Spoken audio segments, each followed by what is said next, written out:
this discussion board is going to be a collection of ideas from the mentor teachers on 10 things they wish they had known when they were a new preschool teacher.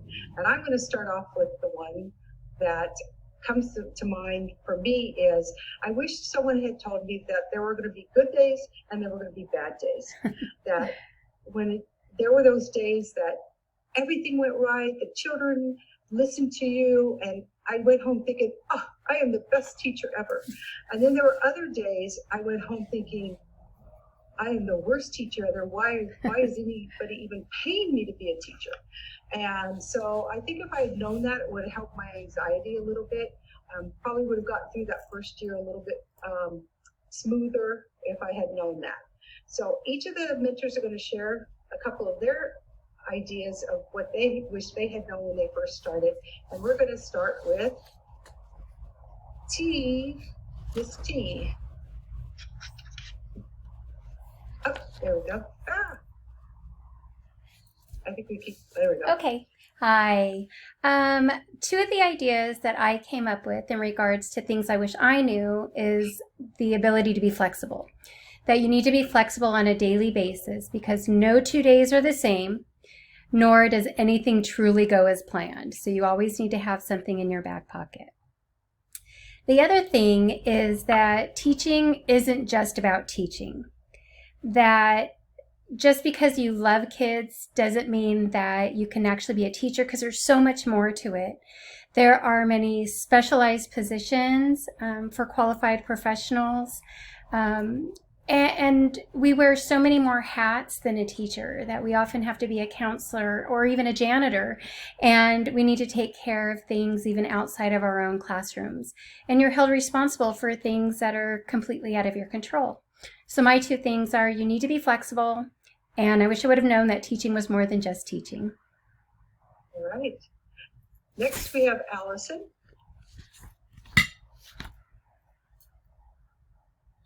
Hello. This is a great question, and I think everyone kind of mulls it over. But for me, the two things I would say is, I wish I would have known that you're going to keep learning, and how important it is to keep, doing professional development, and that you're always, in a sense, going to be an apprentice in this field. You're always going to be learning and adding to your toolbox.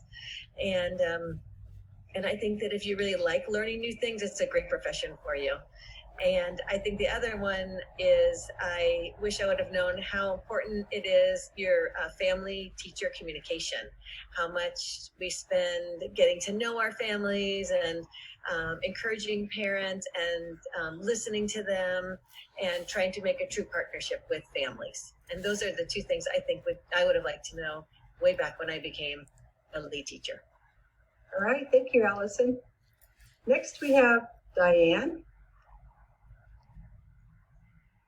Hi, I think what I would like to have known when I first started was to not be afraid to ask questions to your fellow teachers or your supervisors, and that you don't have to know everything when you're first starting out, and it's okay to ask questions and to not be afraid to approach them. And the second is to just have fun with your class and have fun with the kiddos. All right, thank you. Virginia.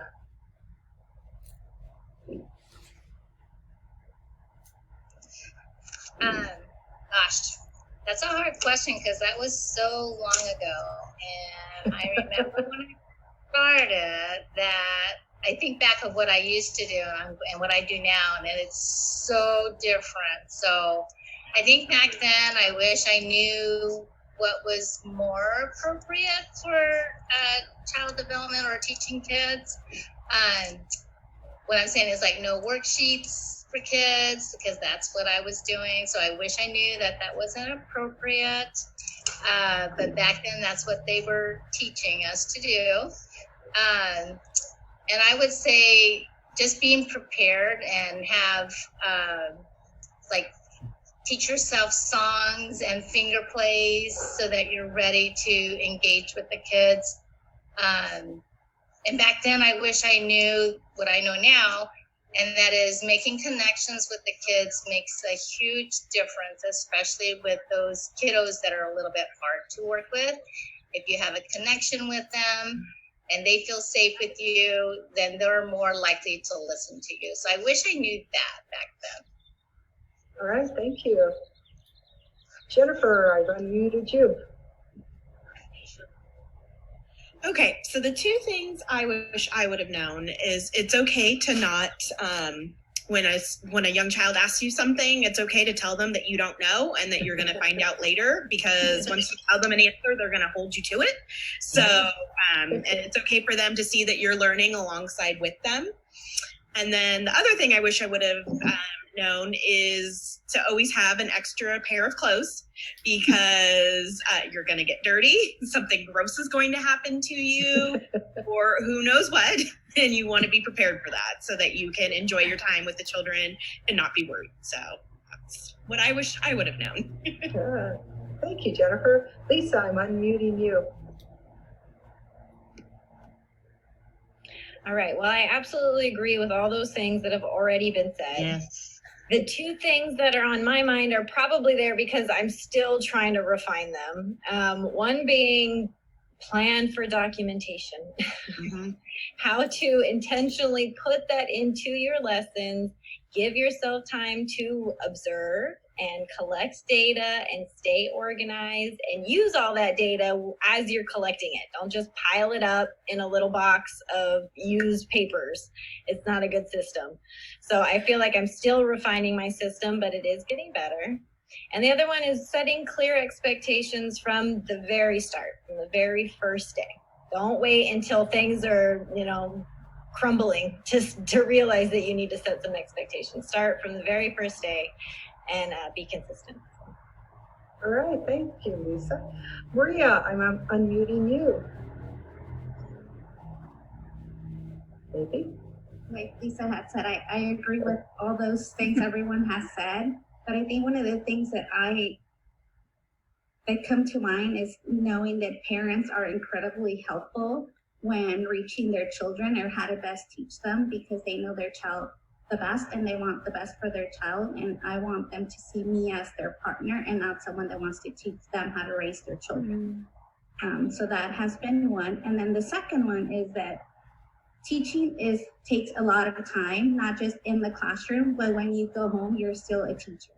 That it takes a lot of hours to complete so many things. So you gotta love this job to be able to put all those extra hours in at home.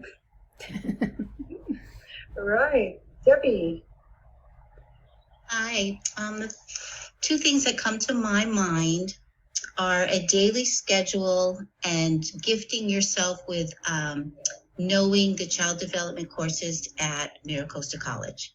This was such a great resource to put confidence into yourself by going out and having classes. And I also found that really makes you a really, really knowledgeable parent as well, these classes. And the next thing was to know your resources in the community to help your families. I wasn't aware of all the things that would come in on that daily drop-in or on the drop-off or picking up the children, of the challenges parents are having.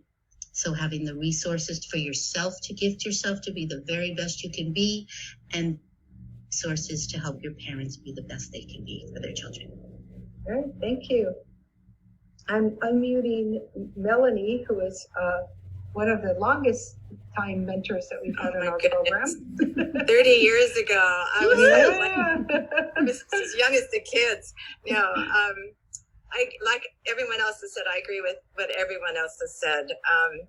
But I know me, I like to be perfect. And I think one of the things I wish I had not been so hard on myself. I thought I had to be perfect. I had to please the parents. I had to please the children. I had to please everybody. And it's okay to make mistakes, and it's okay for the kids to see you make a mistake, because they need to know you're not perfect. And then the other thing is, I think we can all agree how many hours, and I think Maria had said something similar, how many hours we spend outside the classroom that we're not paid for. But I think we wouldn't be doing this if we weren't passionate about it. And I know none of us are in it for the money, especially now. So I think I think I had unrealistic expectations of myself back then and how much time I really needed to put into teaching. It was definitely more than the hours spent with the kids. So those are some of the things I wish I had known. All right, thank you. Fernie, I'm unmuting you. Maybe. There we go. Hello, everyone. For me, I think one of the skills was that I did not know that I will find a new profound appreciation for gross motor skills being a teacher, and it goes from fine motor to large gross motor skills because I know that children learn by moving, and I learned as I try to keep them in applesauce and string cheese. So I noticed that children make more connections by moving and learning, so that made my teaching style to be adaptable. And the other one is you must always be a guardian about believing in magic and wonder, because you will always experience with your children every single thing the first time, because for them is the first time. So you have to make sure that you always bestow that wonder and that desire to find out more than knowing about. So that's really things that I wish I knew from the beginning. So I didn't feel like I had to be like a vessel to make sure I have everything. As soon as you need it, here you go. Here you go. So that's for me the two skills. All right, thank you. Penny, we haven't heard from you yet, correct? Penny? Oh. Everybody had such amazing things that I think I thought of 25 years ago. One is, I don't know anything about art. What am I going to do? How am I going to come up with art projects? I don't know. Science. And it's really, it's so much more relaxed than that. Let them dictate. Have a plan, have an idea, something that goes with a book, and have the supplies available, but let them. Oh, we lost Penny. Hang on. Penny, sorry, we lost you. At what point? So have the base plan, have the supplies available, but not have, this is a bear and here's where the eyes go and here's where the ears are going to go. Just put it out there and let them have fun. That's the best. I wish somebody had told me that it didn't all have to be pretty up on the wall, that they could just have fun with it. And the second thing I wish that I knew is I don't have to be perfect. I don't have to do it all perfect, all matchety, all great every single day. That to enjoy the ride, basically, be at their eye level, be in with them, have a plan, always have a plan, but enjoy the day too. Enjoy them. All right, thank you. Renee. Hi there. Two aspects I'd like to talk about is as you build your relationships with the kids and knowing that you need to build relationships with the families, also lean on your co-teachers. Make sure that you're building relationships with your co-teachers and that you build a collaborative team around you. Don't feel like you're in it by yourself. Reach out to your instructional assistants, reach out to your coworkers that have experience to guide and mentor you. And then the second thing is to focus on one aspect of teaching at a time when you're first starting so that you don't reach burnout and you're not overwhelmed. So if that is lesson planning, focus on lesson planning for the first couple of months. And when you feel like you have mastered that or come to a place where you feel like you can move on, then focus on your classroom environment, then move on to curriculum, etc. But just really focus on one thing so you're not so overwhelmed. All right, thank you. Chen.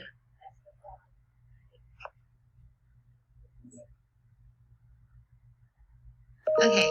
Hi. So, two things that I wish I had known when I first started. The first thing is to be sure that know that children are very forgiving, and even if you feel like you had a really bad day with them, the next day is like a brand new day and they don't remember anything about it, and you have a chance to start over again. That's the magic about working with children. Another thing is, in order to find out what kind of teacher you are, it's really good to be able to observe others, to learn from all the teachers around you, and take the best of all of them and then mash it up with your own personality and add your own flair. And that's how you become the best teacher you can be. All right, thank you. Is there anyone that I missed? All right, well, thank you. I agree with all of this advice, and I hope that all of you watching this will take this advice and really imply it and think about it, and go to your discussion board, and there will be a prompt for you after you watch this so that you can then respond to all this great advice. Thank you very much.